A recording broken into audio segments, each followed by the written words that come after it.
I'm Lamont Fitts, and I'm a small business lender for a bank in Nevada. How many of you are planning on owning your business or want to own a business in the future? That's good, that's good.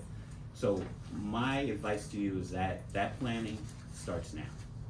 And especially when you're in school and you're starting, and you've heard everyone talk about credit here, and I'll delve into that here, but it really starts now because you want to protect your credit score. Because when you come to a lender, that's one of the main things we're gonna be looking at, your ability to repay your debt, your history of repaying debt. So first thing I wanna talk about is if you're gonna start a business, how are you gonna formulate that entity? Are you gonna be a sole prop? Are you gonna be a partner? Are you gonna have a partner? Or more than one of you gonna own the business together? Is it an LLC? Is it a corporation? Those are things you're gonna have to investigate for yourself and figure out what works best for you, because they all provide a little different protection to you individually and also have different tax ramifications to them. So first thing is figuring out what works best for you. And then once you do that, then you want to get with a CPA, an attorney, to talk about, formulating that paperwork to start that entity, because that entity is going to rule everything you do within the business.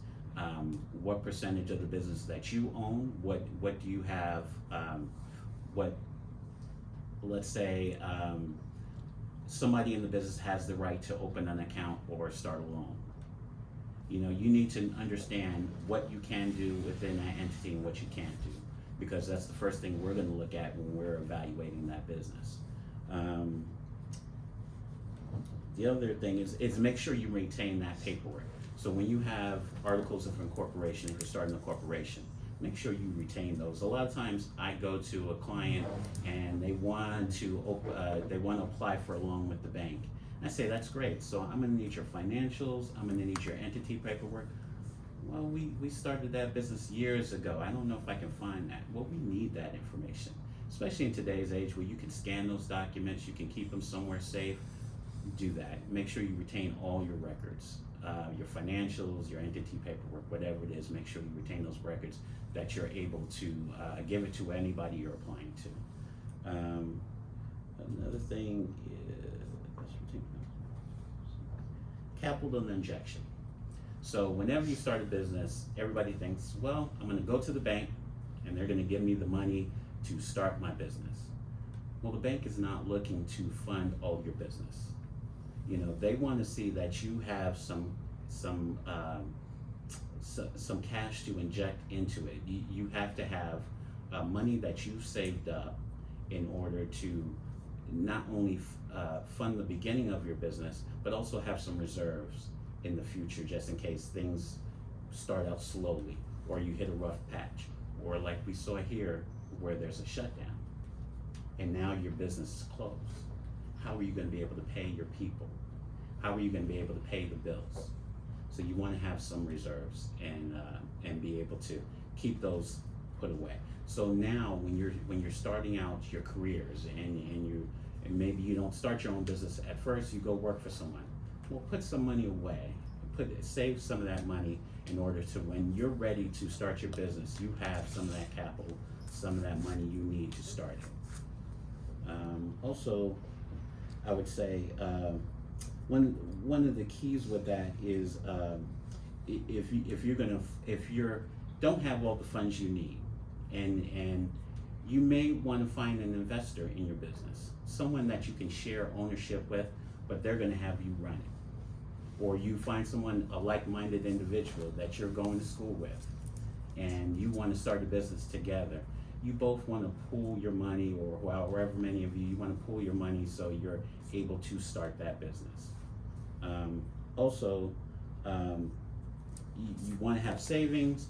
You can also look at, there are some programs that you can start with. The SBA is a good place when you're starting your business to get funding, but they're looking for like if you have a home, if you have a mortgage, and you bought your home, you've been living in it 5 years, 10 years, and you have some equity in it, that SBA is gonna look to get a lien on that house in order to protect that loan.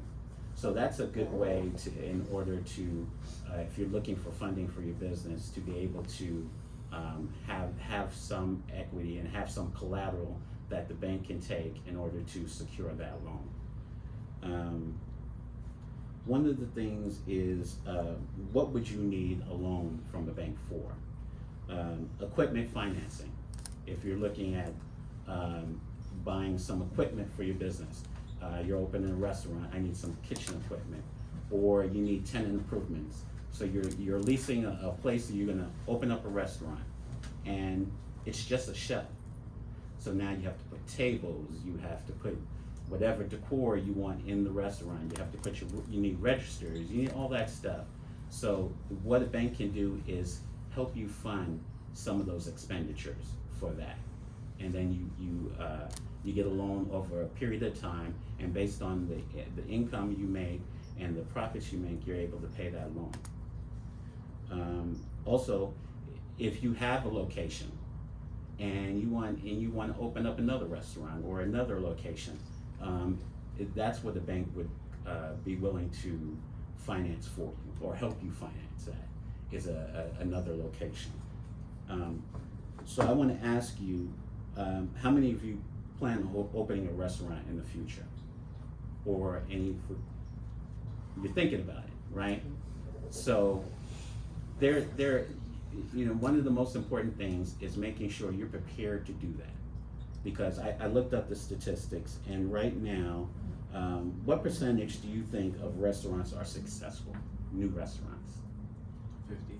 30. 20%. Wow. 20% of restaurants are successful.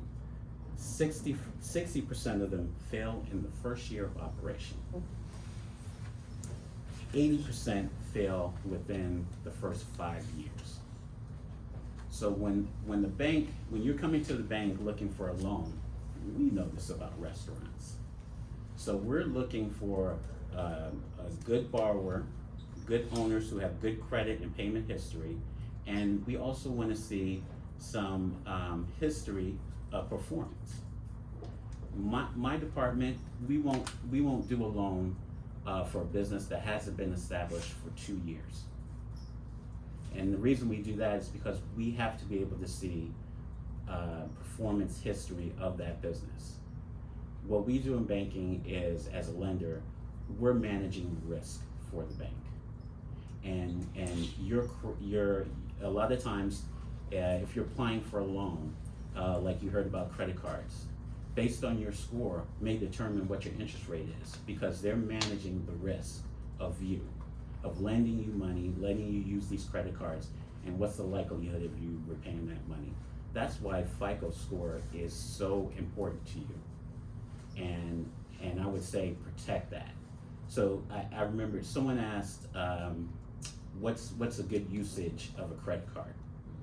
Your FICO score is determined by a couple of different things: number of credit cards, or number of credits you have in there. Revolving debt. So revolving debt is your credit cards, any lines of credit you may have, and what they're looking at is how much usage are you using that available debt. So I know the question was asked, well, is 30% good usage of your debt? That's a good number. That's a good number to think about, because anything over 30% changes your score. So that's how your FICO score goes up. It's not just repayment history, it's how much you use that. My advice to anyone, and a lot of you have student cards, but once you start working, you start making income, my advice to you is to have 3 credit cards, 2 or 3 credit cards, only use 1. And the reason I say that is because the credit card you're gonna use that's the one you're gonna use and you're gonna repay. You're gonna use and you're gonna repay. The other ones are there for emergencies, or they're there to help your score. Just having them and not using them can help your score, because that gives you more available debt that you're not using. So that tells them that you're not just running up credit and like you've heard some of the horror stories in the past, you're charging out these cards, but you're not paying them down. That doesn't show a good performance history, and that can affect your score. So a lot of other things we look at along with your ability to repay. So we're going to look at what type of profit you're making in your business. Are you making a profit? Are you going to be able to repay that debt? Not just your debt, not just the business's debt, but we look at the owner's debt too.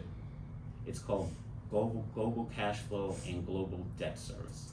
So when I look at it, I'm looking at the business, how well the business is doing, but I'm also looking at you personally because I know, well, if the business is suffering, that individual owner has to also pay that debt, or likewise. Or at home, if the business doesn't have a lot of debt, but you as the owner do have a lot of debt, that money's gonna come from somewhere. You're gonna draw that money out your business. So we wanna make sure that you're able to service all of your debt, the business's debt and your personal debt. So don't think that they're just separate, they're always looked at together. Another thing is monitor your credit. So you've heard about these credit monitoring. Not all of those credit monitoring agencies provide you a FICO score. They'll give you a score, but it's not necessarily your FICO score. So you have to be very careful about when you're looking at these credit reporting agencies and these credit monitoring agencies that they're giving you a true score, a true FICO score, because it's always good to know what that is for you. Also, when you're going to a bank, we want to see, do you have any collateral to put up? That's part of the managing the risk. Does everyone know what collateral is? Like houses and cars and stuff like that? So your house. So if you're borrowing money to buy a house, Good job. and you're buying money, you're getting a loan to buy a house, and you put 20% down on what the total costs are. So that 20% is now your equity, and as you're paying down that loan, you're building equity. You're building equity in that house, and the more equity you build, the better, because now if you sell that house, the price, the real estate goes up, the value of the real estate goes up. Now you're building more equity. That equity can sit there and be profit for you in the future, or it can be something that you can use to establish additional credit for your business, for you personally. All right. So it's always important to monitor all your payments. I would agree, do the minimum payment, but make sure you're paying more than that. Make sure you're paying more than that. If you have the ability to pay your debt off each month with your credit cards, that's the best thing to do.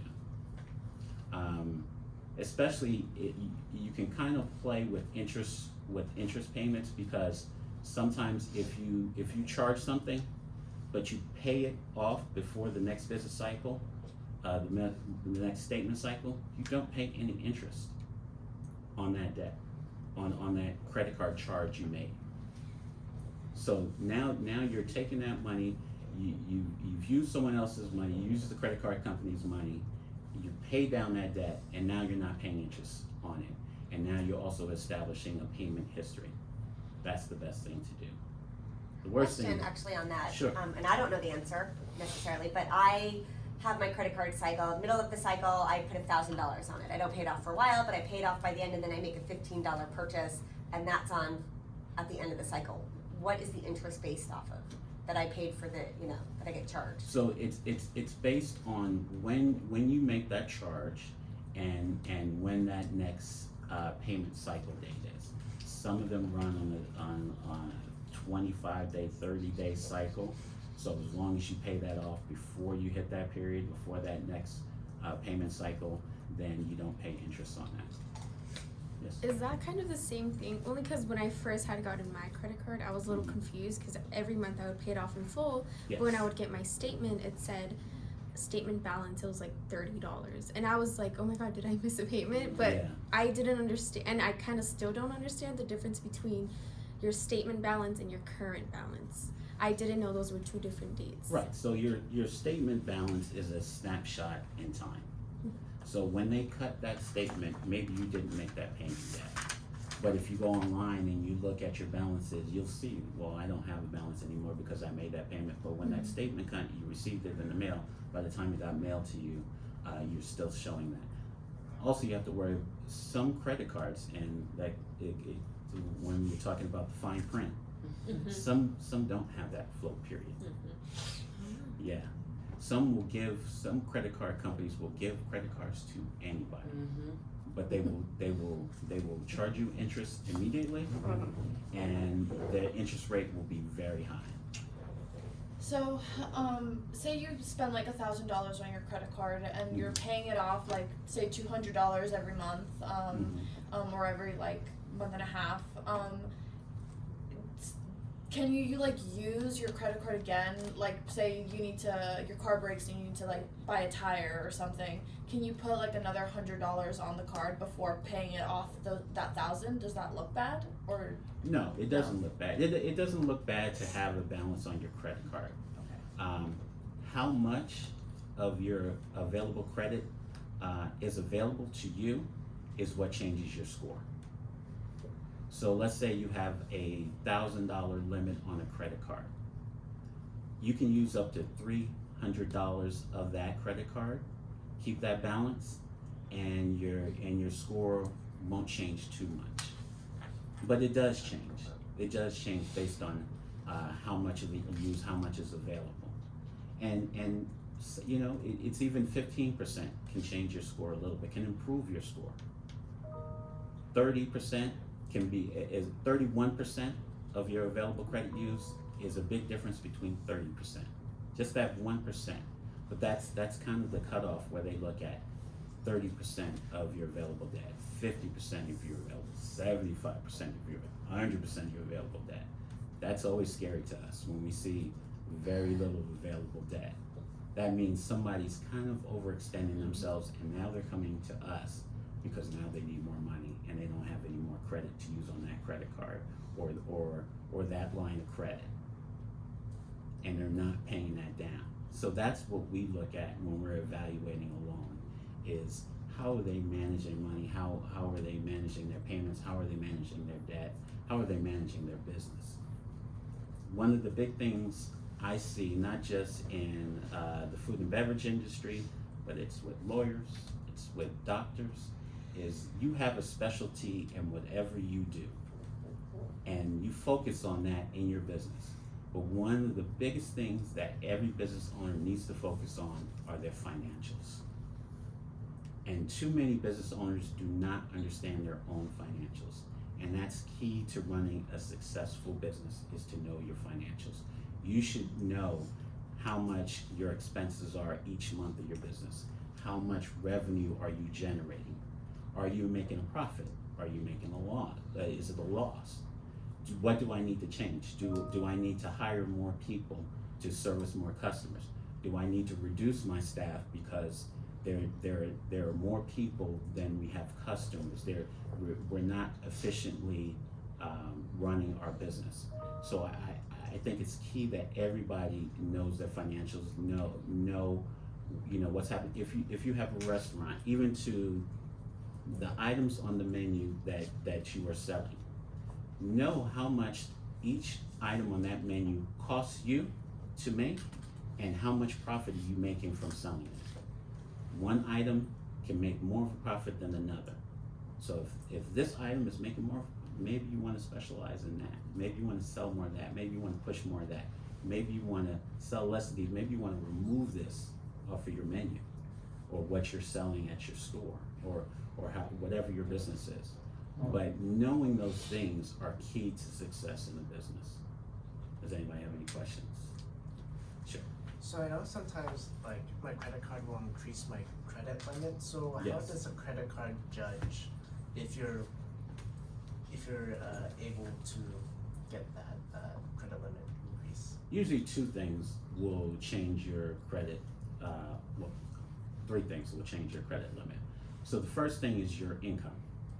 A lot of times if you have a credit card they'll send you periodically, 6 months, every year, they'll ask you, what is your income now?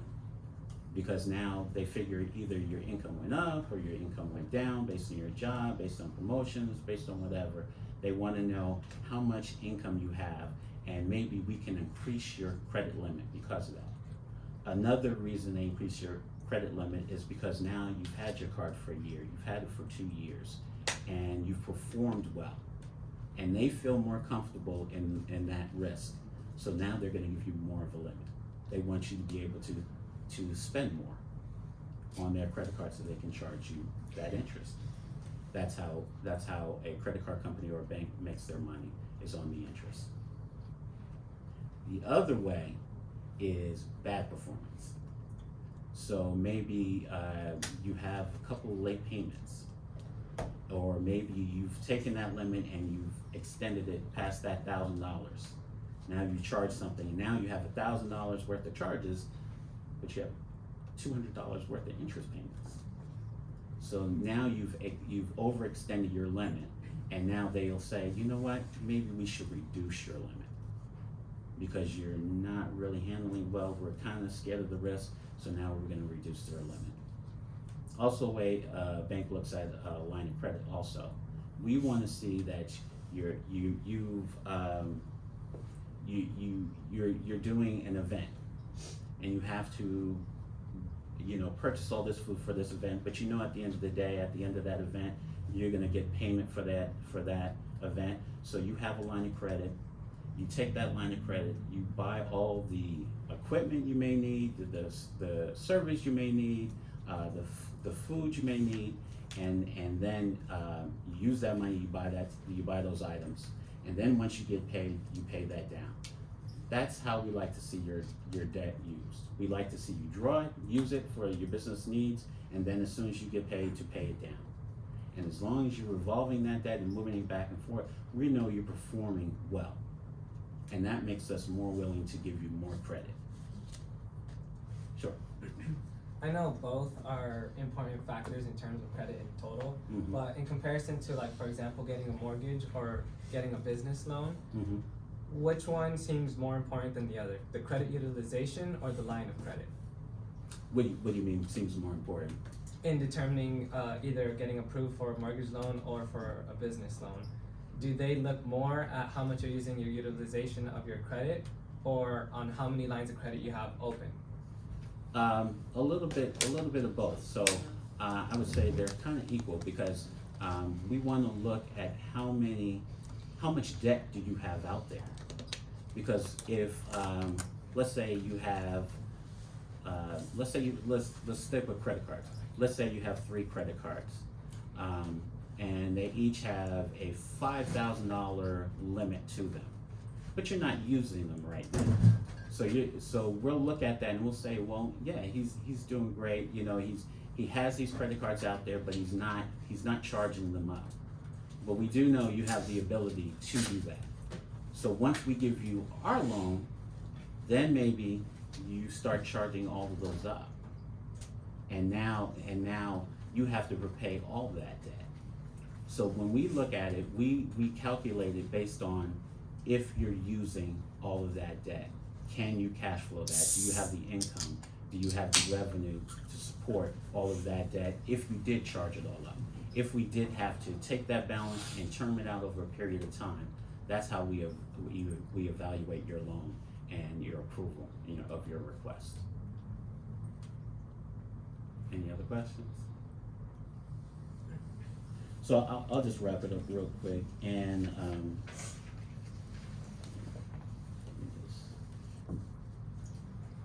so just my tips to you is understand your financials. Don't drain the cash out of your business.